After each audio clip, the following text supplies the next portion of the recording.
The Russian Ministry of Energy has introduced the idea of energy justice in this year's brief. So how would you define this concept, and why is it being proposed at this particular moment in the global energy landscape? We are now building a new world, a multipolar world, and all the countries participating in BRICS are precisely the group that is forming the New World Order. Of course, this New World Order must also be formed on new principles. One of the most important principles is energy justice. Energy justice, which means that the energy mix of each country is developed taking into account the characteristics of that country, taking into account the factors that are defined as energy security and energy accessibility. This is not only technical accessibility, but also financial accessibility. Of course, ecology, reliability. A combination of these factors, taking into account the circumstances of each country, taking into account the characteristics of each country. And this is our most important approach to energy justice. With the BRICS platform gaining momentum in global energy discussions, how do you see it as a growing power in shaping a more balanced global energy governance framework? And how can China and Russia jointly contribute to these efforts? Мы будем активно сотрудничать вместе с Китаем на всех площадках, которые только есть. We will actively cooperate with China on all platforms that exist. We are constantly in cooperation. Most recently, I visited the People's Republic of China, where we also discussed energy justice issues in China. We are working very closely together with the State Energy Administration and forming common approaches. Today at the International Economic Forums, we continue this joint work.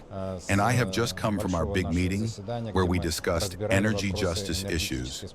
We have agreed with our Chinese colleagues that we will jointly participate in all forums which take place on the territory of Russia and on the territory of China both. Therefore, on June 26th, an SCO meeting will be held in China. I will definitely participate in this meeting. We will definitely continue this agenda there. It is very important that we form this agenda taking into account the specifics of all countries so that energy justice takes place quickly and efficiently in each country. China and Russia has maintained broad energy cooperation from oil and natural gas to coal and nuclear power. So what are the next priorities for the both sides to deepen this partnership?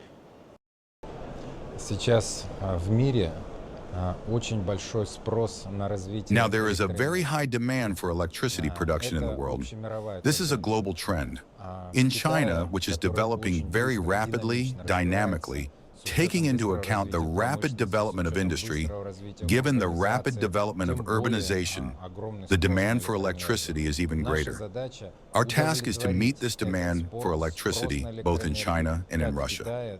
Moreover, this demand must be satisfied in the most effective ways and with a serious environmental agenda, so that it is not harmful to the environment.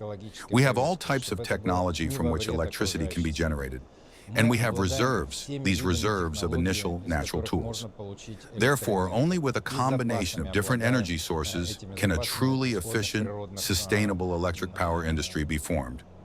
That is why we are now actively cooperating with the Chinese state on energy management to balance this energy development.